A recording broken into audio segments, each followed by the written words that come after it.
important for SITE as an organization. Given the analysis of the Bangkok Manifesto, which I keep on my desk and reference daily,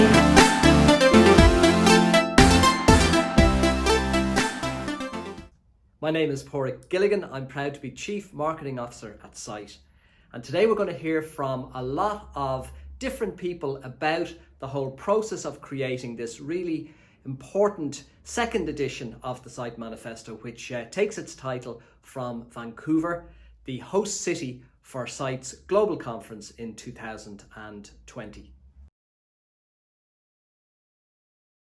Our Manifesto series is brought to us by the generous sponsorship of Meet in Ireland.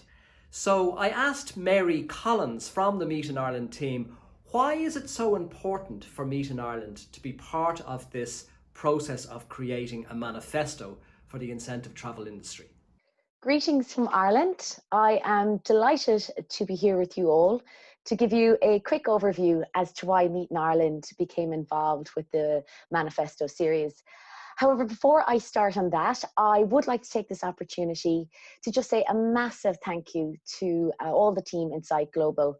Over the last few months, you have kept us all connected, you've kept us engaged, and I know you've worked very hard to produce fantastic virtual events to keep us all together during these difficult times. So we really do appreciate all the hard work and commitments that you've shown us, and I just really wanted to acknowledge all of that work to date. So PÁDRAIC has asked me to give you a little overview as to why Meet in Ireland became involved in the Manifesto series. And when I was reflecting on it, you know, it's no simple answer. It's not just one reason as to why Meet in Ireland became involved, and there are really several. So for us, I suppose, to start off, the first main reason why we became involved is to us really what the manifesto represents is it really sets out the purpose, the direction, and indeed the very nature of what the incentive industry is. And we all know that the incentive industry is such an important segment for us here in Ireland. So it really, you know, was an easy decision to become involved in those discussions because it really did make strategic sense for us. A second reason is, you know, for us, we're all guilty of doing this, I know. We all get so caught up in the nitty-gritty of our day-to-day life. We all get bogged down by projects and campaigns that sometimes, you know, we're going so fast, we forget to take stock. We forget to stop and reflect and review what we're doing. And really what the manifesto allows us to do, it allows us to stop, it allows us to think, and it allows us to really reflect on what is working and what is not working. And it really, from a DMO perspective, allows us to, you know, look at our plans, ensure that we are using the insights that we're getting from the manifesto, putting them in place to ensure that we're developing a destination that will be world-class, and it is what the incentive industry is looking for right now. And in a way, it allows us as a DMO and allows us present Ireland as an incentive destination that is really proactive in this journey, as opposed to just being a passenger on the journey instead. Another key reason why we're really attracted to this project was the manner in which the project was grounded in. Everything about the Manifesto series is all about collaboration.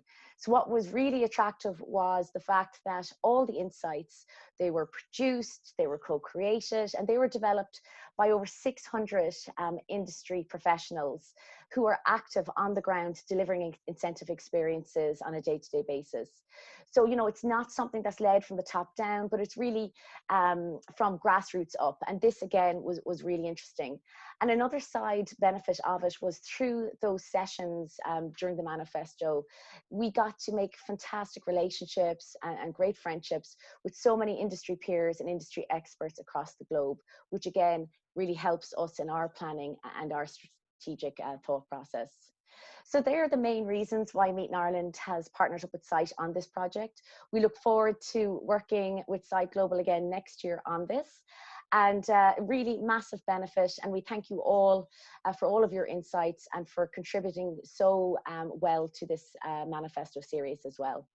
So that's it from me in Ireland. I hope you enjoy the rest of Site Week. I know there are amazing ideation sessions taking place, and I really look forward to seeing a number of you at those as well. So listen, I'm looking forward to seeing you all back here in Ireland very soon, and enjoy the next few days. Thank you so much. Thank you, Mary, and thank you to Meet in Ireland and Fáilte Ireland, the National Tourist Authority in Ireland, for being part of this really, really important process and helping us to make the business case for incentive travel globally. And now to Didier SCAILLET, CEO of SITE, and very much an instigator in the whole ideation process that led to the creation of the Manifesto series. Didier, why is it important for SITE to create a manifesto around the nature, purpose and direction of incentive travel? Great question, Pádraic. Actually, what is a manifesto? A manifesto, and I'm going to quote Merriam-Webster here, it's a written statement declaring publicly the intention, motives or views of its user. So if you think manifesto, you need to think, obviously the most well-known of all of them is the Red Manifesto from Karl Marx and Friedrich Engels. But you also need to think, Martin Luther King, I had a dream. You need to think, even the Constitution of the United States of America, we the people. And it's all of these strong statements that are made by organizations. They can be government, public bodies, they can be private companies. Apple issued a manifesto. But again, it's really all around what are we doing, which is the nature. Why are we doing it, which is the purpose. And then really the direction, which is where we're going. And, SITE, we felt needed to have a manifesto. We are a very diverse organization, 2,500 members in 91 countries. And therefore, again, the nature, purpose and direction of incentive travel could be interpreted in many different ways. So we felt there was a need to, at one point in time, solidify in a manifesto exactly, again, the why, the what, and the where are we going. So we also had the tremendous opportunity by doing a manifesto to actually engage our community. So rather than publishing a manifesto done by a committee or a board and basically have a limited number of people defining this, we have a tremendous opportunity with Global Conference to actually pump all of the collective knowledge and really crowdsource a manifesto. It's also a great way of engaging the community and create a strong feeling that people are belonging to a society where their voice is also heard and where they have a chance to contribute to really, again, the nature, purpose and direction of incentive travel. So, we used engagement technology. When we started in Bangkok, we went through different phases and stage and engaging different people, but really the culmination of all of that, and we did the same in Vancouver, was actually at a plenary session. So we really had an opportunity to have several hundred people voice, and contribute to the 10 statements, and we narrowed that down to 3 in Vancouver. So that really is, again, why we did a manifesto and how we created it. At the heart of the Vancouver Manifesto are 3 pillars: sustainability, corporate culture and teamwork, and economic impact and innovation. But Didier, is that all irrelevant now in the context of COVID-19 and what that is doing to the industry today? Great question, Pádraic, on, is it still valid? I mean, obviously it was created in Vancouver, and at that time, pre-COVID-19, pre-pandemic. And therefore, yeah, we certainly ask ourselves the questions while publishing this, do we believe that it's still relevant in a, hopefully soon, post-COVID-19 situation? I personally believe that yes, it is. And I think there is enough evidence out there that actually the number one, which was sustainability, is still valid, and actually maybe even more valid than ever before. we've seen through the pandemic a number of changes. Late 19, early 20 actually, I was giving a lot of talk around over tourism and how destinations were deeply affected and impacted by this, and how local population at one point in time were basically thinking that travel and tourism, generally speaking, might not be such a great thing. It was interesting to listen to the mayor of Venice stating that the city is reevaluating its tourism policy. I'm hearing from a number of destinations and DMOs that they're revising also their metrics. It might not be how many million visitors have recreated, but actually how much spend have recreated in our destination. So I think you will see a new way of traveling. I think therefore, the whole sustainability and travel with a purpose is going to be far more prominent than ever before. So I think, the statement around sustainability is definitely, in my view, still valid. Then if you start going on our economic impact, again, to that point of more, looking at the spend, clearly we are the highest spender. All research show that in terms of travelers. And we also touching entire destinations. So we're not only limited to major hub, which a lot of the group travel actually is, but we're really spreading that across the country because we are in small groups, which again, I think post-COVID-19, would people really want to go, at least initially, in major density populated area? It's a question mark.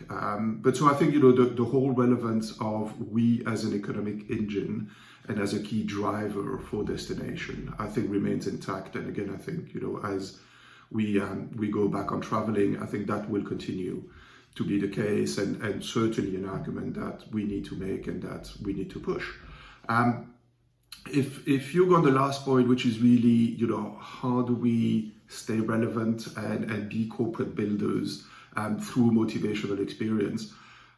I think we've all felt how much there is a desire for us to connect and to meet. I think we've all been through a gazillion Zooms over the last 3 months, and everyone I talk to, and not only in the industry, but also friends that are outside of the industry, they are certainly craving to get back together and to live experiences together. And it can be, simply having a barbecue in your garden, quite frankly, with friends.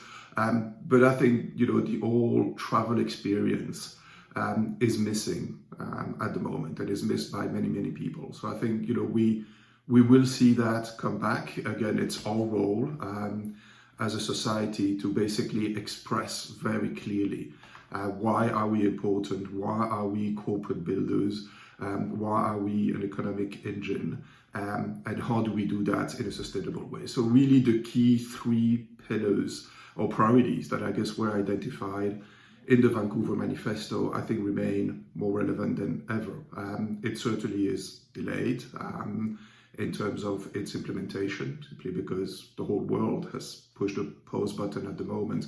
But as we go back to some sort of, and I wouldn't call it normality because there will be a new norm, absolutely clear. But I think that, again, the 3 key pillars will be part of that new norm. I'm absolutely convinced of it. Thank you, Didier. And now I'd like to introduce SITE's 2020 President, JENN GLYNN. Jen, Didier has set out why our core themes in the Vancouver Manifesto, sustainability, corporate culture, economic impact, are possibly more relevant than ever in the context of the pandemic that is besetting all our lives these days. Is that the case? Just reflecting on our time in Vancouver, which just seems so long ago, but the work that was done there in Vancouver and prior to early last year is more relevant than ever. Although our industry has been severely impacted and we are all adjusting to a brave new world, the work that was crowdsourced during that time when our industry was at an all-time high will serve us more than ever. The pandemic has crushed every facet of our industry, and our community around the world has been impacted, and colleagues are being furloughed, businesses are being shut down, but yet we're seeing many rise from the ashes and demonstrate why our industry is so resilient. It has forced companies to re-examine their business models, to experiment and innovate as never before, as we all search for ways to return to growth and recovery. The three statements that we are moving from conversation to action are sustainability, culture and teamwork, and economic impact. In particular, the pandemic has hyper-accelerated awareness and concern for sustainability and social responsibility issues. It has challenged the norms and all of our assumptions about the work and the driving forces of motivation. The good news is these are themes that you, the site community, identified in Vancouver as the most pressing issues sites should be focusing on. Myself and the board are committed to a vision for the incentive travel industry that can not only survive, but that can thrive and be a power for progress in the new normal that emerges in the aftermath of this pandemic. The Manifesto project is a vital part of this commitment. Thanks, Jen. We want to go to Martin SIRK. Martin, formerly the Executive Director at ICA, and now the owner and Chief Consultant with SIRK Serendipity. And Martin came on board with SITE at the very beginning of this process, and in fact was the chief architect and engineer in terms of designing the sessions that allowed us to create the first of our Manifesto series, which many of you will remember was called the Bangkok Manifesto, after a great conference that took place in Thailand's capital in 2019. And Martin thankfully stayed with us and was part of the process of the creation of the 2020 edition, the Vancouver Manifesto. So Martin, can you help us just to understand what was that process and why is it so unique? Well, SITE actually took a unique approach to crafting the content for the Vancouver and before that for the Bangkok Manifesto. And it derived from the idea that in any gathering of experts in a field, there's always going to be more knowledge in the audience than there is on stage, metaphorically. And so what SITE wanted to do was to avoid having an expert work with the board to simply create a top-down manifesto of the future of incentive travel. The view was the membership at large actually understood far better collectively, even if individually they didn't know that knowledge themselves, what that future was going to look like. And so my job with the SITE team was to try and design things on site in Bangkok to actually turn these ideas into 10 final statements that would actually exemplify this. And it was important for us to involve not only the board, but also the gurus, the people who've been around the block, who've been in the industry for decades, who really understand and have a great heritage and history of what incentives are all about. Everybody in all the chapters, and then collectively the whole of the audience. So in a relatively small amount of time, we worked with the board to create a menu to build up the possible statements that were important. We then got the gurus to try and help us identify, had we missed anything out, and which were the strongest statements. And eventually we ended up with the whole of Bangkok picking what were the 10 statements from a long list of about 15 to 17 statements that they could choose from. And it was a very exciting process because we were literally creating this in real time. We had no time to run away and actually work for a few weeks and then provide a polished statement. We ended up with the final statement. Now, that was a great start, and it was subsequently turned into a very powerful advocacy publication. But for Vancouver, what we really wanted to do was to turn those 10 statements into action. And from our surveys with the members, one of the very first things that came out was that it was going to be impossible to cover the whole ground. All 10 statements were important, but there was no ability to cover everything in depth. And if we wanted to actually focus on action, then we needed to actually pick the 3 topics that were going to give us the most bang for our buck. And so in Vancouver, we actually worked with the board on action statements. We then actually worked with a breakfast session organized by our Thai friends to tie back to what they were doing in Bangkok, to get people to look at those statements, to add new statements, to prioritize. And eventually we ended up again with about 20 action statements covering the three main themes that had been selected for the General Assembly, the final general session of the site conference, to select those items which were the strongest. And that's what we've ended up with, a manifesto with action points which are prioritized by the site community itself. So what I'm really proud about is that we've ended up with a manifesto, with two manifestos, which are not top down. They are created by the collective wisdom of the site community. And they very importantly provide a whole raft of different actions that can be taken at multiple levels. So this is not simply what individual site members should be thinking about and doing. It's a guideline for the board. It's a guideline for site as an institution to take priority actions. It's ideas for the chapters to work on what's important in their local situation.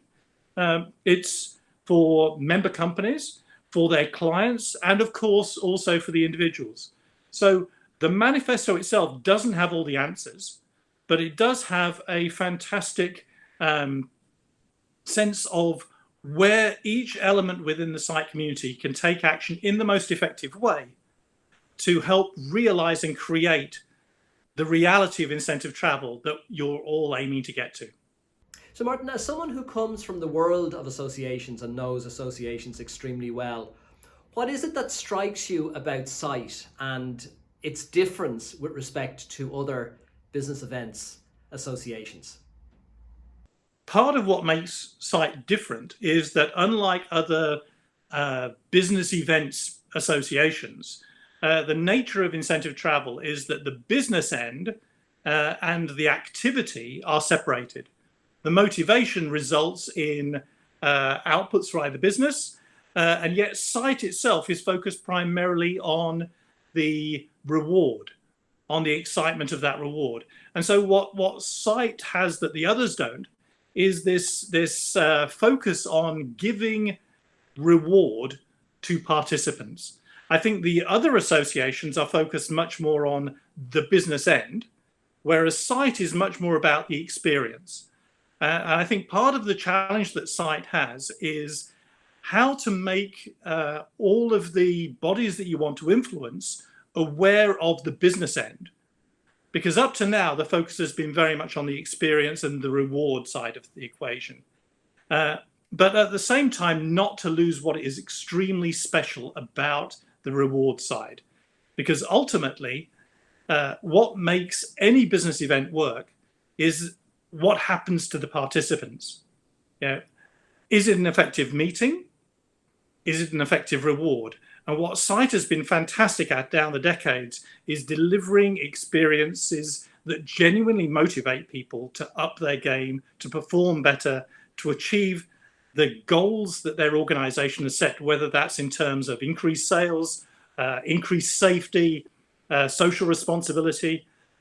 All of those are really, really important, and SITE are brilliant at doing that.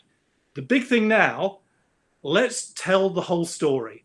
What is it about the motivation that is good for business as well as the rewards for the actual participants? So now to the real meat of the Vancouver Manifesto. Our three key themes, talking points: sustainability, corporate culture, and economic impact. We've invited three long-standing incentive travel industry practitioners to talk to us specifically about these themes and how they're actually seeing them being worked in and through their own daily activity as incentive travel professionals. We'll start with BENOIT SAUVAGE, based in the Dominican Republic, running a DMC there. And BENOIT, sustainability. Tell us your own sustainability story. Sustainability is key, and I believe that sustainability is even more important now after we're going through the COVID crisis and we saw all the single-use plastic really coming back. So I've been concentrating myself basically the last 3 years on trying to speak and educate. So trying to give some insight on where do we stand as a society and where do we stand as an industry. So our industry has a very large impact, positive and negative, on sustainability, but we also have a very large voice. We need to remember that we are 10% of the global employment worldwide, and we are something close to a $1.6 trillion global industry. So I think that we have an impact, both positively and negatively. What we're trying to do right now is educate on how can we change that negative impact into a positive impact. Thank you, Benoit. Sustainability, though, for SITE is very, very important, isn't it? SITE definitively is one of the leaders in the industry. So we've been working, as you know, as a committee for the last 2 years now. So we just set up some goals that we want to reach, and we are obtaining them actually faster than what we would have imagined. So I do believe that SITE has a great role to play, and I think that SITE really shows as a leader, and we can see also other associations joining our effort. So we're doing an amazing job as SITE, as an association.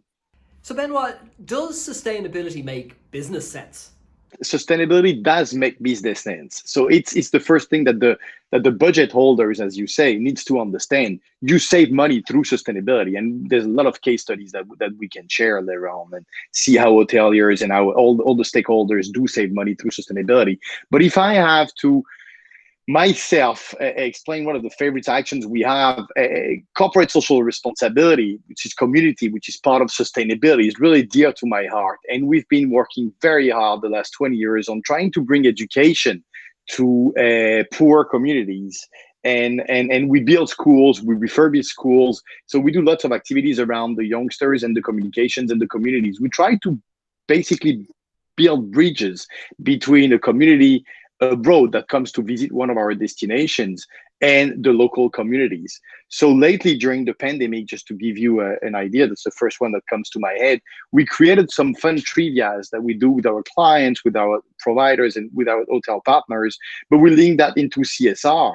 So in the name of the winning team, we then, after the trivia, go to the supermarkets and we buy food rations for poor communities, and we go out there with our mask, our gloves, and we give food supplies to poor families. It's like one box is a week of supplies.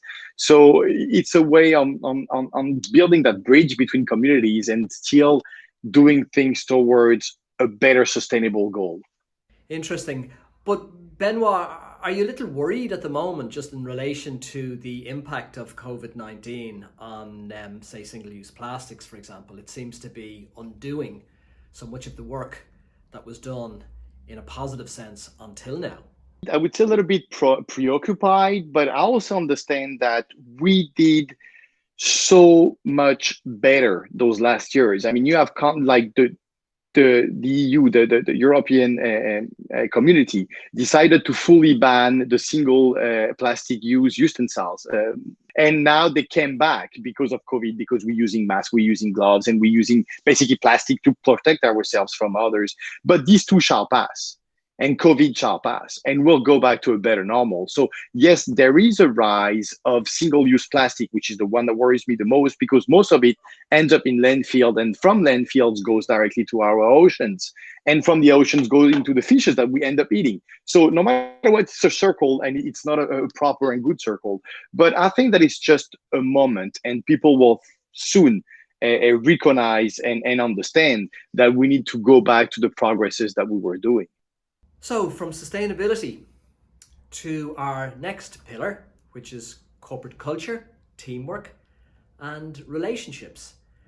And the Incentive Travel Industry Index, the annual research project that SITE participates in, along with our colleagues at FICP and the IRF, has been finding an undercurrent over the last number of years in relation to the objectives that companies are looking to achieve in and through an incentive program.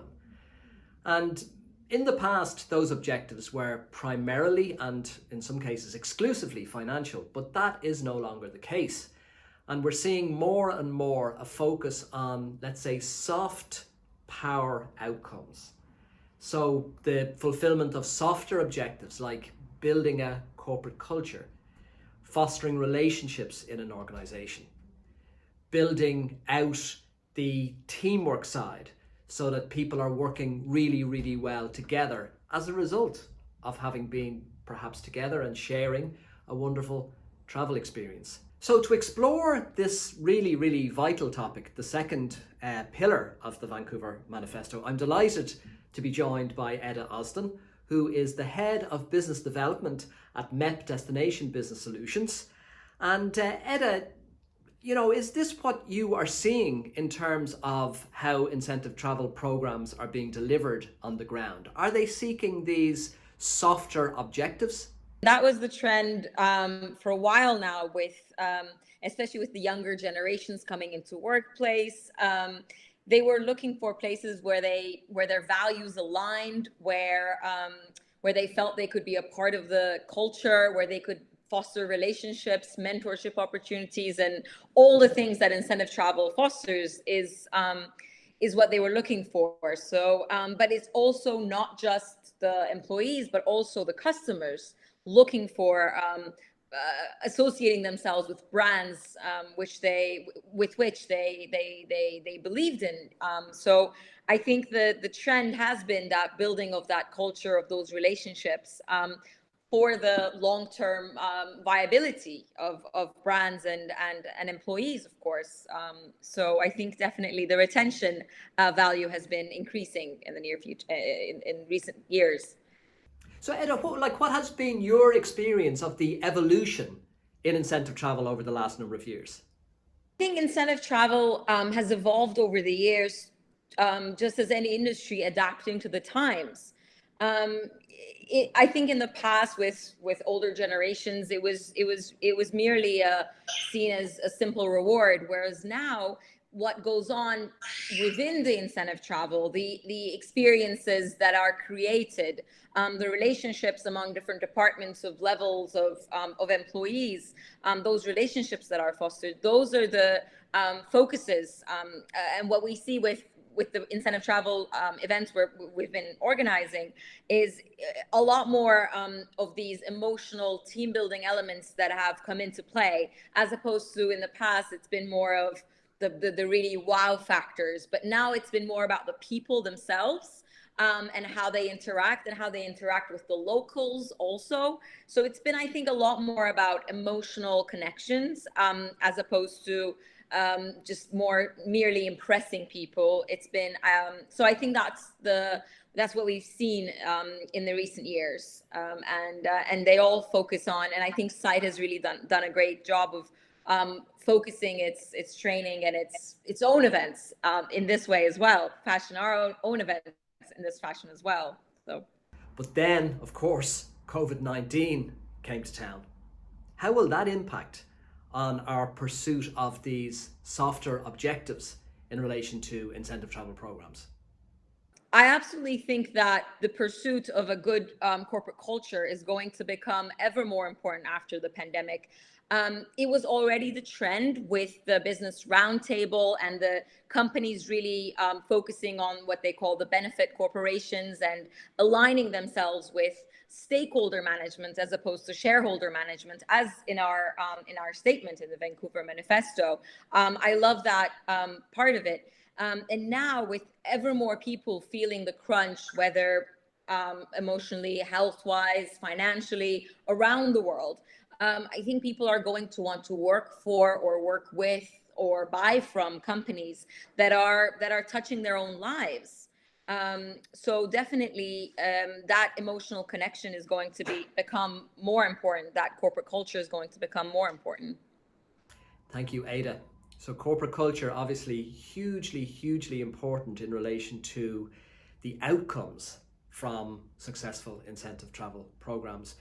But throughout all of the research that SITE has conducted with our partners, the IRF and FICP, while corporate culture and all of those soft objective elements have been creeping slowly but surely into the higher echelons of the rankings, the number one reason why incentive travel takes place is because it generates a return on investment.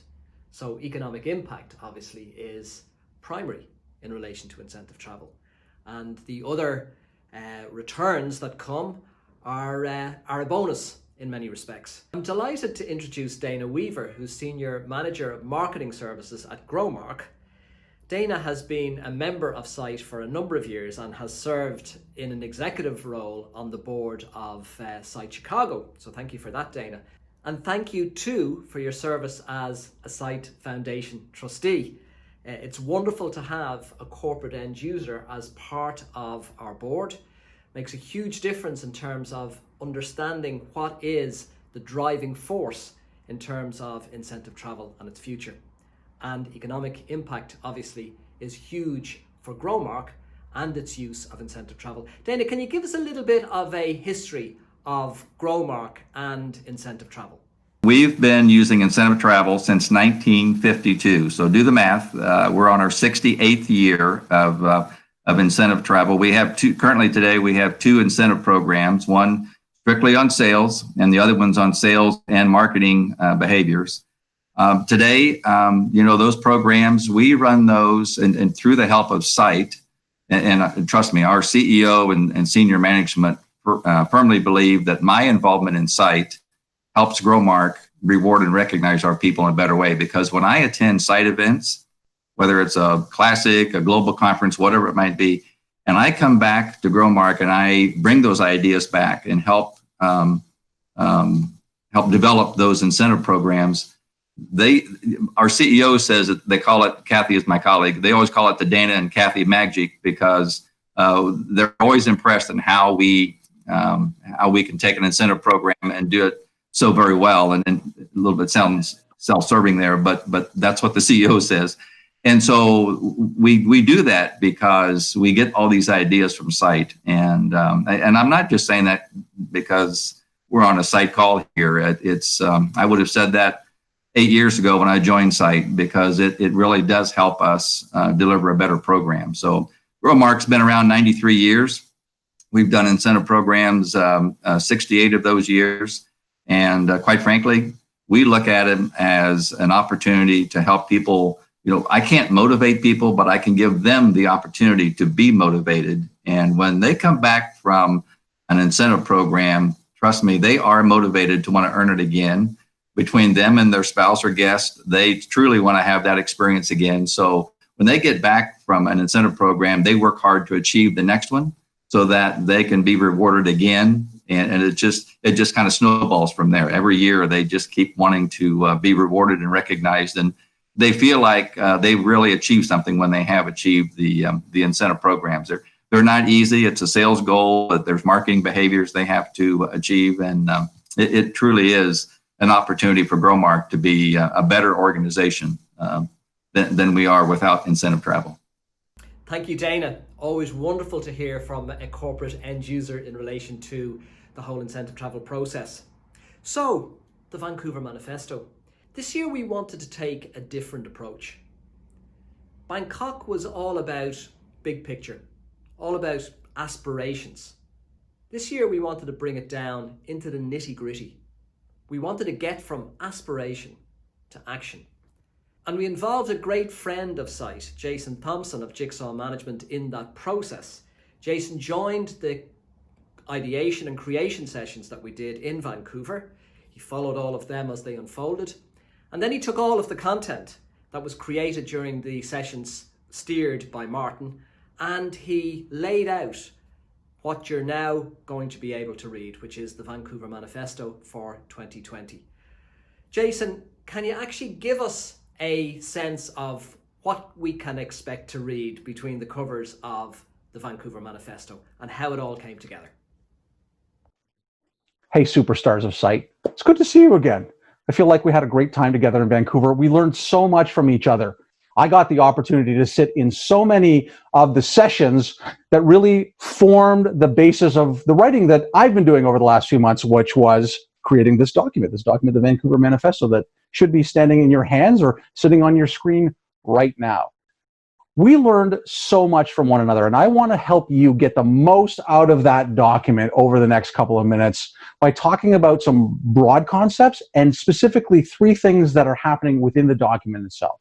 First of all, the way it's organized. You can see that it's organized by telling you the journey that we've taken so far, about the material that we all generated together and the action items that we were interested in. And finally, and most importantly, there's a whole lot of data in there, stories, listicles, pieces that will help you make this active. Now, when it comes to making it active, the first thing that you've got to do, well, is read the document. I would highly encourage you to read it, but not just alone. Read it together. Read it with your team. Read it with your company. Read it with your organization. Read it with your clients, and find out ways that you can work together to activate these, because doing that, working together, is going to allow us all to accomplish so much more with the material. Let's talk a little bit about that material. Again, in our 3 categories. The first one is this whole idea of social responsibility and sustainability. And the biggest thing that we learned in all of this, when we got our feedback, was we want to contribute toward reduction in food waste. That's a great and honorable goal, and you're going to see an incredible case study on the way that we managed to accomplish this as an organization. You want to find a way, as you go through the document and work with each other, to make sustainability part of your vernacular, part of the everyday conversation that you have. So whether that's the idea of including it in an RFP to a client, or find out ways to create a sustainability plan within your own organization, the more that you put this in place, the more that others will, and we will grow and get bigger and smarter every single time, every single month, which is fantastic when it comes to the idea of sustainability. Our second area, of course, was the whole idea around culture, relationships, and teamwork. And here, we talked about this idea of producing a toolbox of strong emotional messages. And I got to tell you, hearing that statement means an awful lot to somebody like me, who is a marketer. One of those emotional messages that really stands out a lot in the research that we've done and the conversations that we've had with many site members is this idea of trust.